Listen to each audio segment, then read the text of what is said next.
बिस्मिल्लाहिर्रहमानिर्रहीम। अस्सलाम वालेकुम नाज़रीन, आप यूट्यूब चैनल देख रहे हैं। मैं इमरान ख़ान हूँ।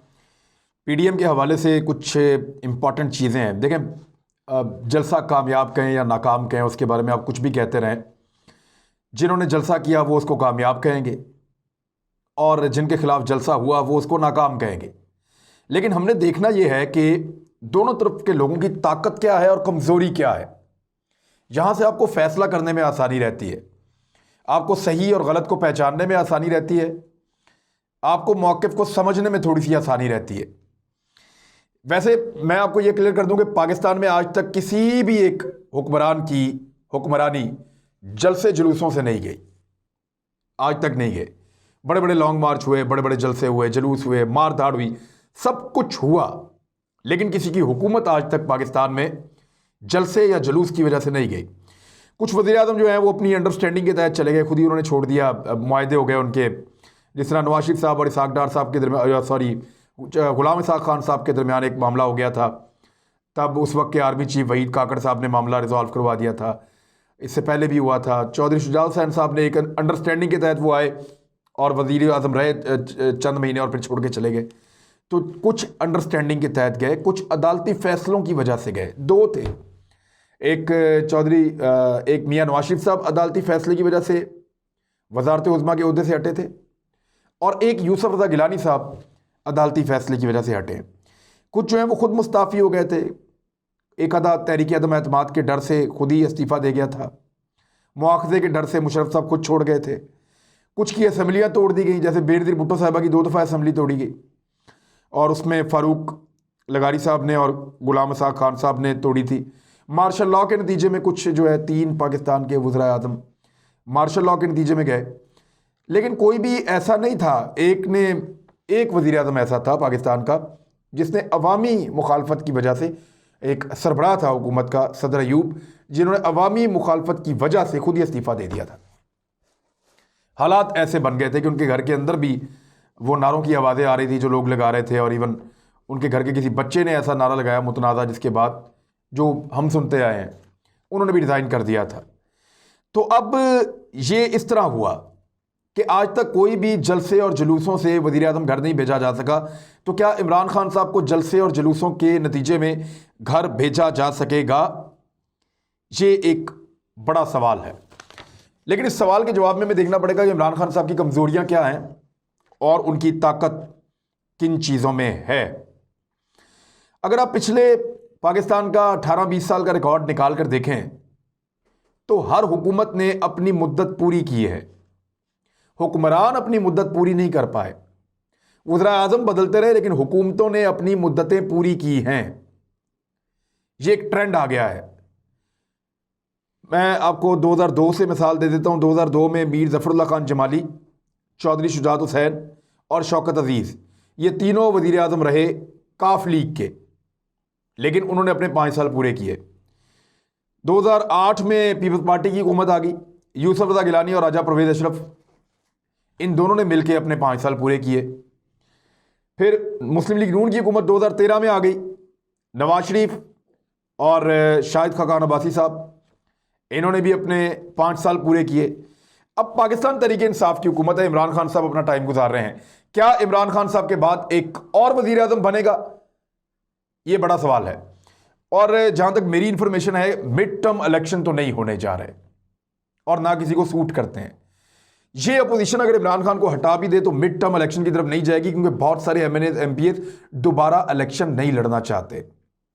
मिड टर्म इलेक्शन का सबसे बड़ा नुकसान पीडीएम की एक बड़ी जमात पीपल्स पार्टी को हो जाएगा। उनकी वहां पे सिंध में हुकूमत है और वो अच्छी सीटें लेकर बैठे हुए हैं, उसका नुकसान होगा। दूसरा, अगर इसमें सारे मामले में अगर इमरान खान को ये लोग समझ रहे हैं कि डी फेम हुआ है, तो इसका मतलब ये नहीं है कि अपोजिशन को फेम मिल गया है। अगर इमरान खान की मकबूलियत में कमी हो रही है तो दूसरी तरफ आप ये देखिए कि क्या अपोजिशन की मकबूलियत में इजाफा हो रहा है? नहीं हो रहा। अपोजिशन की मकबूलियत में अगर इजाफा हो रहा होता और उनका तोती बोल रहा होता तो वो इलेक्शन में चले जाते। देखिए, हर पॉलिटिकल पार्टी के अपने वर्कर होते हैं, 40 लाख 50 लाख पूरे मुल्क के अंदर। बड़ी पॉलिटिकल पार्टीज के इतने ही वर्कर होते हैं। पीटीआई के बहुत वर्कर हैं, पीएमएलएन के बहुत ज़्यादा वर्कर हैं, पीपल्स पार्टी के बहुत ज़्यादा वर्कर हैं, इनके ज़्यादा वर्कर हैं 3 बड़ी पॉलिटिकल पार्टीज़ के। मौलाना फजलुर रहमान साहब के अपने हज़ारों में, बहुत बड़ी तादाद में, बल्कि लाखों में आप कह लें, उनके भी बड़े तगड़े वर्कर हैं। तो हर पार्टी के अपने अपने वर्कर्स होते हैं, वो उनके जलसे जुलूसों में रंग भरते रहते हैं, वो अपनी एक्टिविटीज़ कर सकते हैं। लेकिन क्या पूरे मुल्क को एक नया इलेक्शन सूट करता है? तो इसका जवाब है नहीं। क्या पाकिस्तान के एमएनए एक नए इलेक्शन में जाना चाहते हैं, चाहे पीपल्स पार्टी के हों, नून लीग के हों, पीटीआई के हों? 20-20 करोड़ रुपया लगा के आए हैं, तो अब दोबारा 2 साल के बाद फिर इलेक्शन में जाएंगे तो कोई भी नहीं जाना चाहता दोबारा इलेक्शन में, चंद लोगों को छोड़कर, क्योंकि खर्चा भी बहुत होता है, जोर भी बहुत लगता है, और दोबारा एमएनए बनने की गारंटी भी कोई नहीं होती, जीत की गारंटी भी कोई नहीं है ना।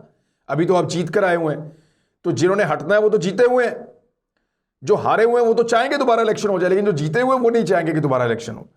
लिहाजा ये सूरत हाल मौजूद है कि मिड टर्म इलेक्शन तो नामुमकिन नजर आते हैं, वो ऐसा लगता है कि नहीं होंगे। लेकिन इमरान खान को हटाना होगा हर हाल में, ये अपोजिशन चाहती है, और वो इसलिए चाहती है कि अगर इमरान खान रह जाएगा तो सेनेट इंतखाबात में सादा अक्सरियत लेने के बाद इमरान खान वो कवानीन बनाएगा जिससे वो अपोजिशन को मजीद तंग करेगा, वो कवानीन बनाएगा जिसमें वो करप्शन के केसेस को ज्यादा पकड़ेगा, वो कवानीन बनाएगा जिससे अपोजिशन की नींदें पहले से ज्यादा हराम हो जाएंगी। लिहाजा इमरान खान ना हो, कोई और हो। यानी आप अगर गौर करें तो अपोजिशन जब बात कर रही होती है तो वो ये नहीं कर रही होती कि दोबारा इलेक्शन करवा दें, वो ये नहीं कह रही होती कि हुकूमत फौरन खत्म करके दोबारा, वो बार बार ये कहते हो इमरान खान को निकालो, इमरान खान को हटाओ, सेलेक्टेड को हटाओ। इमरान खान को सेलेक्टेड कहते हैं ना, इसको हटाओ। एक्चुअली वो हुकूमत नहीं गिराना चाह रहे, वो इमरान खान को हटाना चाह रहे हैं, क्योंकि इमरान खान को हटा दिया तो मसला हल। दूसरा आदमी आगे कमजोर होगा, वो इतना जोर लगाएगा नहीं, वो बात भी मानेगा, मजबूर भी होगा, हुकूमत कमजोर भी होगी। अब कमजोर हुकूमत होने के बावजूद इमरान खान डील नहीं करता, बात ही नहीं करता, बात सुनता भी नहीं है। और अगर उसके पास कहीं अक्सरियत आ जाती है, सादा अक्सरियत सेनेट में, तो वो ज़्यादा ख़तरनाक हो जाएगा, ये जानती है अपोजिशन। इसलिए उससे पहले पहले इमरान खान को हटाना बहुत ज़रूरी है उनके लिए। इमरान खान की कौन सी कमज़ोरियाँ जिनसे वो फ़ायदा उठा सकते हैं? और जो इमरान खान की कमज़ोरियाँ हैं वो अपोजिशन की ताकत है। इसी तरह हम देखेंगे कि अपोजिशन की कौन सी कमज़ोरियाँ जिनसे इमरान खान साहब फ़ायदा उठा सकते हैं, क्योंकि जो अपोजिशन की कमज़ोरियाँ हैं वो इमरान खान की ताकत है। पहले इमरान खान साहब की जो इनकी हुकूमत की कमज़ोरियाँ, नंबर 1 महंगाई है। महंगाई की कुछ वजूहात हैं। नंबर 1, आम आदमी को ये वजूहात समझ नहीं आती। वो ये कहता है चीनी सस्ती मिल रही थी, आटा सस्ता मिल रहा था, घी सस्ता मिल रहा था, दालें सस्ती मिल रही थी, किराया बाहर कम था, चीज़ें सस्ती थी, मेरी ज़िंदगी थोड़ी आसान थी, अब मुश्किल हो गई है। गरीब आदमी ये सोचता है। लेकिन इसकी वजूहात ये है कि एक तो गिरती हुई मईशत, पीएमएलएन ने जाते जाते इस तरह के माशी इकदाम किए थे, उनको पता था उनकी हुकूमत नहीं आ रही। उन इकदाम के बाद इमरान खान साहब को बड़ा टफ टाइम मिला था, और ना तजुर्बाकार होने की वजह से उन्होंने ठीक तरीके से मैनेज नहीं किया, और उसका असर महंगाई की सूरत में पड़ा। इमरान खान साहब ने मुझे खुद इंटरव्यू देते हुए कहा कि हमसे कुछ फैसले ऐसे हुए शुरू में जिनकी वजह से लोगों को बर्दाश्त करना पड़ा, लोगों के ऊपर महंगाई का बोझ पड़ा है। माफियाज का एक किरदार है, तजर्बा आपके पास ना हो, माफियाज पहले से मौजूद हों, वो 70 साल से वही काम कर रहे हैं, तो वो आपको ज़्यादा बेहतर तरीके से लूट सकते हैं। तो माफियाज ने इस दौर में, इसके आगाज़ में बड़ी अच्छी लूट मार की है, और उसका इम्पैक्ट आम आदमी के ऊपर आया है। कोरोना वायरस ये एक आफत है, एक वबा है, इसने पूरी दुनिया को इफेक्ट किया है। पाकिस्तान पहले ही आपको पता है डाउन जा रहा था, और ये वायरस आने की वजह से मज़ीद हालात ख़राब हुए, लोग बेरोज़गार हुए, उनकी आमदन में कमी हुई और महंगाई में इजाफा हुआ। अच्छा, अगर आमदन में इजाफा होता रहे ना तो महंगाई बुरी नहीं लगती चीज़ों की। यानी रोटी की कीमत, मैं छोटा था 1 रुपए की थी, फिर 2 रुपए की हो गई, फिर 4 रुपए की हो गई, फिर 8 रुपए की हो गई। तो ये हर कुछ अरसे के बाद रोटी की कीमत बढ़ती रहती है। अगर साथ साथ आमदन बढ़ती रहे ना तो फिर आपको रोटी महंगी नहीं लगती। लेकिन अगर आमदन बढ़ने का सिलसिला रुक जाए, जो अब हुआ है, क्योंकि कोरोना वायरस की वजह से, मईशत की गिरने की वजह से लोगों की आमदन कम हो गई है, वो बढ़ना बंद हो गई है, महंगाई उसी तरह बढ़ रही है, आमदन नहीं बढ़ रही। तो इस वजह से ज़्यादा महसूस हो रही है महंगाई, और ये एक फैक्टर है जो इमरान खान साहब की कमज़ोरी है, और इसको अपोजिशन अपनी ताकत बनाती है हर जगह पे। गवर्नेंस, ब्यूरोक्रेसी ने खान साहब से पहले दिन से लेकर आज तक कोऑपरेट नहीं किया, चंद लोगों को छोड़ के। ब्यूरोक्रेसी को खास किस्म की आदतें पड़ी हुई हैं, वो आदतें नहीं छोड़ रहे। वो काम करने नहीं आते, वो अय्याशी करने आते हैं। उन्होंने अपनी ज़िंदगी को बड़ा आसान बनाया हुआ है। और ब्यूरोक्रेट की ज़िंदगी आपने जाके देखनी है। आप यहाँ चले जाएं GOR में, किसी भी GOR 1 में चले जाएं, अगर आपको अंदर जाने की इजाज़त मिल जाए तो आप वो बंगले देखें, वो पार्क देखें, वो सड़कें देखें, आपको लगेगा बरतानिया में है, कनाडा में, किसी बेहतरीन दुनिया के मुल्क में है। यानी पार्क लेन में जहाँ पे नवाज शरीफ साहब के वो बने हुए फ्लैट्स, वो उस जगह से भी ज़्यादा खूबसूरत मुझे GOR 1 लगता है। तो ब्यूरोक्रेसी ने अपना मौज मस्ती के लिए सारा निज़ाम बनाया हुआ है और वो कोऑपरेट नहीं कर रहे इस हुकूमत के साथ, अब तक नहीं कर रहे, जिसकी वजह से गवर्नेंस के सीरियस इश्यूज हैं। अब खान साहब ने यहाँ तक कहा कि ब्यूरोक्रेट को मैं जो है वो ट्रांसफ़र नहीं करूँगा, मैं घर भेज दूंगा। वैसे हल भी यही है, अगर वो ये कर पाए तो। इस्लाहात नहीं कर पाए, जो बड़ी बड़ी अहम इस्लाहात थी, चाहे वो पुलिस में हो, दीगर इदारों में हो, खान साहब अभी तक नहीं कर पाए। सियासी मुदाखलत को ख़त्म करना चाहिए था, लेकिन ये ब्यूरोक्रेसी और सियासतदानों का जो गठजोड़ है उसको भी खान साहब फिलहाल नहीं तोड़ पाए। फिर इसमें तजर्बे का मैं एक दफ़ा फिर कहूँगा कि खान साहब का तजर्बा नहीं था जब वो शुरू में आए, अब उनको कुछ चीज़ें समझ आ रही हैं, लेकिन देखना है कि आने वाले दिनों में वो ये कर पाएंगे या नहीं कर पाएंगे। तीसरी खान साहब की कमज़ोरी उनकी टीम है। हाँ, उन्होंने कुछ बड़े ज़बरदस्त लोग मुतारिफ करवाए, नए लोगों को लेकर आए, उनसे काम करवाया, उन्होंने एनर्जेटिक बन के काम किया, उन्होंने काम सीखा और वो साबित करने की कोशिश कर रहे हैं कि वो बेहतर हैं। लेकिन बहुत सारे ऐसी झोंके खान साहब को चिपक गई जो इस सिस्टम का हिस्सा थी और उन्होंने सिस्टम को बचाने के लिए अपना रोल प्ले करना शुरू किया। बहुत सारे लोग खान साहब की मजबूरी ऐसे आकर बन गए जिन्होंने वही किया जो वो हमेशा से करते चले आए।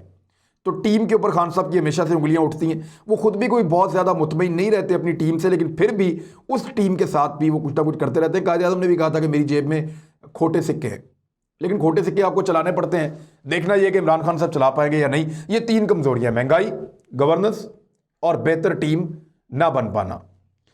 अब आ जाए अपोजिशन की कमजोरियों की तरफ। अपोजिशन की ताकत इन्हीं कमजोरियों में है जो खान साहब की हैं। अब अपोजिशन की जो कमजोरियां हैं वो आप देखें, एक तो उनके करप्शन के केसेस हैं डायरेक्टली सबके ऊपर, और ये केसेस ऐसे नहीं बने हुए, करप्शन की हुई है। खुद बताते रहे PMLN वाले ये पीपल्स पार्टी ने करप्शन की है, पीपल्स पार्टी वाले ये PMLN ने करप्शन की है, और केसेस साबित शुदा हैं, बड़े वाजे हैं। मैंने बहुत सारे प्रोग्राम किए, आपने देखे हैं। शहबाज शरीफ साहब का केस आप देख लें, नवाज शरीफ साहब का आप देख लें, आप जरदारी साहब का देख लें, आप फजलुर रहमान साहब के देख लें, आप सबके केस आप निकाल के देखें, जेन्युइन केस हैं। किसी केस के अंदर ऐसी दो नंबरी नहीं है कि बिला वजह इनको फंसा लिया। हाँ, मैं ये कहता हूं कि कुछ और लोग हैं जो इस वक्त हुकूमत में बैठे हैं, उन पे केस बनने चाहिए थे, नहीं बन रहे, गलत हो रहा है। लेकिन जिन जिन के ऊपर बने हैं बिल्कुल ठीक बने। अगर झूठे केस ऐसे ही बनते होते तो मरियम औरंगजेब को अंदर कर दें, वो तो बहुत ज्यादा बोलती हैं। अगर झूठे केस ऐसे ही बनने होते तो बेशुमार लोग पाकिस्तान में बहुत ज्यादा बोलते हैं इदारों के खिलाफ, हुकूमत के खिलाफ, उन पे क्यों नहीं बन रहे? कई लोग चुप करके घर बैठे होते हैं, उन पे केस बन जाता है। तो उसकी वजह यह है कि केसेस जेन्युइन है, जिसके ऊपर बने हैं सच्चे और सही केसेस बने, और इन केसेस की वजह से यह अपोजिशन की पहली बड़ी कमजोरी है। दूसरा, गैर फितरी इत्तेहाद है। जो अपोजिशन का इत्तेहाद बना है ना, पीपल्स पार्टी और PMLN का इत्तेहाद फितरी हो ही नहीं सकता। मौलाना फजलुर रहमान साहब इनके फितरी सरबराह हो ही नहीं सकते। ANP भी बीच में 11 जमातों का जो इत्तेहाद है वो बिल्कुल गैर फितरी है। ये सारी जिंदगी एक दूसरे के नजरियात से लड़ते रहे, सारी जिंदगी एक दूसरे को चोर और डाकू कहते रहे, सारी जिंदगी एक दूसरे को मिस्टर 10%, मिस्टर 20% और इंडिया का एजेंट, मोदी का यार, ये सब कुछ एक दूसरे को कहते रहे सारी जिंदगी। तो ये इनका इत्तेहाद फितरी नहीं है। इनके कारकुनों की ट्रेनिंग ये है कि एक दूसरे को गाली देनी है। तो जब गैर फितरी इत्तेहाद हो तो वो एक कमजोरी होती है, आपकी एक ताकत नहीं होती। मफरूर लीडरशिप, ये तीसरी कमजोरी है कि जब कोई आदमी मफरूर है, इश्तिहारी है, और वो पाकिस्तान आके केसेस का सामना नहीं कर रहा, अदालत से भागा हुआ है, ख़ासतौर पे नवाज शरीफ साहब के हवाले से, तो फिर उसकी बात में वो वज़न नहीं रहता जो उसका अपने ग्राउंड पे खड़े होकर, मैदान में खड़े होकर उसका अपना वज़न होता है। ये तीसरी कमजोरी है। चौथी, जो इनका बयानिया है वो भारत के बयानिए के बहुत करीब जा चुका है। अब डॉन लीग से शुरू हो जाए, अभी इस जलसे में भी अयाज सादिक के घर से तो आगाज किया है। तो भारत का मनपसंद बयानिया इनके साथ होना इनकी एक और कमजोरी है, जो पब्लिक में वो पॉपुलैरिटी नहीं ले सकता जो यानी फॉर फ्लंग एरियाज में जाके आप इस किस्म का प्रोपेगेंडा कर सकते हैं, लेकिन शहरों के अंदर लोगों का फौज के साथ एक रोमांस है, वहां पे आप इसको ऐसे अचीव नहीं कर सकते। पांचवा, डील और एनआरओ की कोशिशें चाहे दरपर्दा हो चाहे सामने हो, यानी खुफिया मुलाकातें ये करते रहे आर्मी चीफ के साथ, खुफिया मुलाकातें ये करते रहे दीगर तगड़ी एस्टेब्लिशमेंट के साथ, खुफिया मुलाकातें मुल्क के बाहर भी जो बैरून मुल्क एस्टेब्लिशमेंट है उनके साथ भी करते रहे हैं। खुफिया मुलाकातें इन्होंने हर तरह कोशिश की है कि किसी तरह इनको डील या एनआरओ मिल जाए, और वो इनको मिला नहीं। यहां तक हुआ कि जब फैटफ का कानून बन रहा था तो ये एक कानून बना के लाए जहां ये पहली दफा ओपनली पकड़े गए सारे, कि उसमें जो नुकात लिखे हुए थे वो पूरा का पूरा एक एनआरओ था जिससे पूरी अपोजिशन नैब के हाथों बच जाती। तो ये वो 5 कमजोरियां हैं अपोजिशन की जो इमरान खान साहब की ताकत है। लेकिन इमरान खान साहब की असल ताकत तब होगी जब वो अपनी कमजोरियों पे काबू पाएंगे। ये अपोजिशन बहुत कमजोर है, ये इलेक्शन में नहीं जा सकती। ये अपोजिशन बहुत कमजोर है, ये इस वक्त हुकूमत को शायद गिरा भी नहीं सकती। ये अपोजिशन, इन 5 कमजोरियों के होते हुए लोग इन पे पूरा पाकिस्तान तो ट्रस्ट कर नहीं सकता। हाँ, इनके अपने वर्कर आएंगे, हो सकता है एक बड़े जलसा ये करें और एक और बड़ा जलसा करें, एक बड़ा लॉन्ग मार्च करें, लेकिन ये पूरे मुल्क को इकट्ठा नहीं कर सकेंगे। हाँ, पूरे मुल्क को इकट्ठा ये तब कर सकेंगे जब खान साहब अपनी कमजोरियों पे काबू नहीं पाएंगे, और खान साहब इनके खिलाफ कामयाब तब हो सकते हैं जब अपनी इन चीजों पे वो काबू पाएं। नंबर 1, उनको महंगाई पे काबू पाना पड़ेगा, सब कुछ करके जितना भी जोर लगाएं। उनके कुछ माशी इकदाम अच्छे हैं, पाकिस्तान की एक्सपोर्ट के लिए अच्छा काम हो रहा है, बिजली की कीमत पे उन्होंने अच्छा काम किया है, और जो टेक्सटाइल का काम हो रहा है वो बहुत अच्छा हो रहा है। तो कुछ चीज़ें उन्होंने बेहतर की हैं, लेकिन महंगाई पे काबू उनको पाना पड़ेगा। नंबर 2, ब्यूरोक्रेसी को हर हाल में खान साहब को कंट्रोल करना पड़ेगा। उसके लिए चाहे इस्लाहात लेकर आएँ, चाहे उनको दबाएं, चाहे उनको सजाएं मिलें, चाहे कुछ भी हो, ब्यूरोक्रेसी को जब तक वो काबू नहीं करेंगे और ब्यूरोक्रेसी का खास पुराने सियासतदानों के साथ का गठजोड़ अगर वो नहीं तोड़ेंगे तो तब तक खान साहब कामयाब नहीं होंगे, ये गवर्नेंस बेहतर नहीं होगी। नंबर 3, अपनी टीम के अंदर खान साहब को बुनियादी तब्दीलियां करनी पड़ेंगी, और अगर कुछ लोगों को उन्होंने अपनी जिद बना लिया है तो फिर जिद छोड़नी पड़ेगी और बेहतर लोगों को लेकर आना पड़ेगा और साबित करना पड़ेगा कि उन्होंने एक बेहतर टीम बनाई है। ये चीज़ें अगर खान साहब करते हैं तो ये अपोजिशन जितने मर्जी जलसे जुलूस करे, ये दिन ब दिन डाउन जाएंगे।